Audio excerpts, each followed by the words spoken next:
My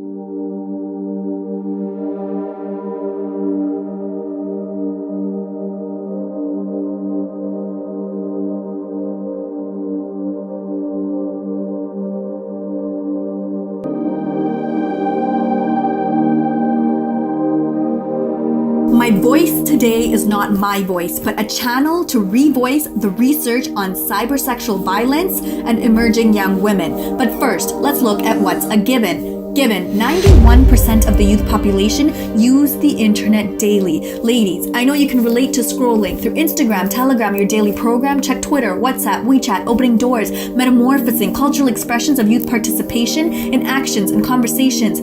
But wait, what's the problem?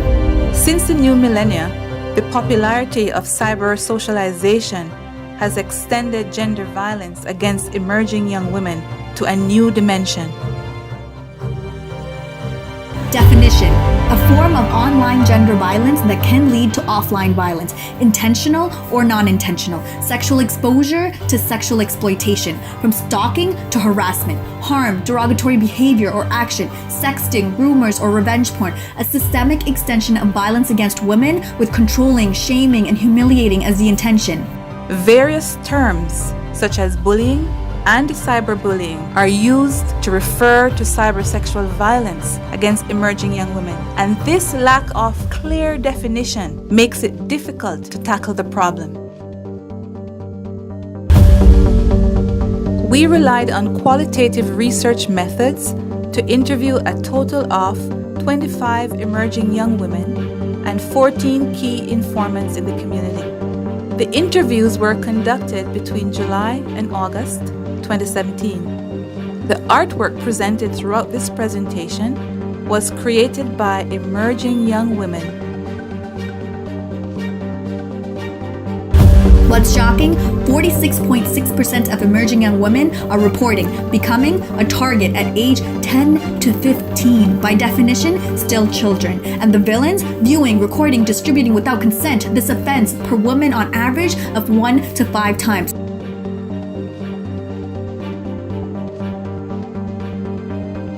It happened when I was in grade 9.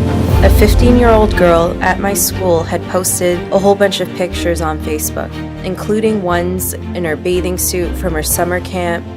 These pictures had been copied and posted in a dirty laundry website, along with captions describing her in a sexual, derogatory, and disrespectful manner.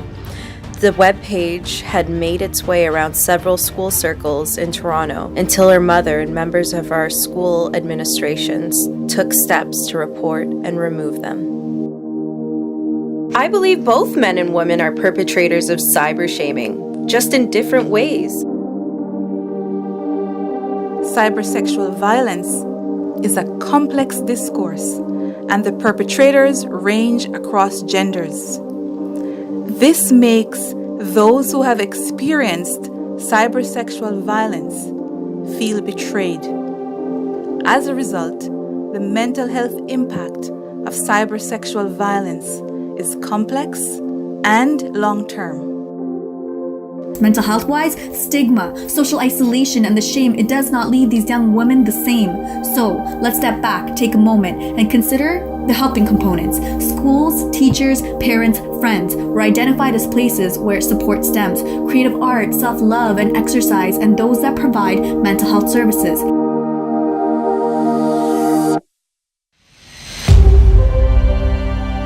We have some recommendations. Affirmative. Mobilization of disambiguation through education. Let's stop rape culture normalization through engagement of academic institutions. Modification of legislation and its enforcement. With the increase of dependency on technology, we need to be amending laws and policies to protect rights and privacy in a terrain that perpetuates gender inequality.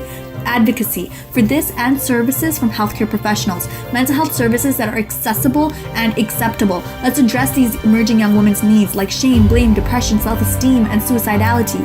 As you can see from our recommendation, there needs to be collaboration for adaptation and alteration. Let's not just stop here with this publication! Exclamation.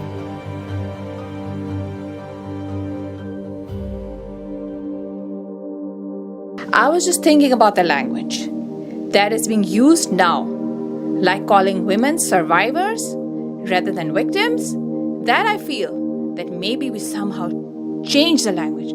Then we might assist in empowering women.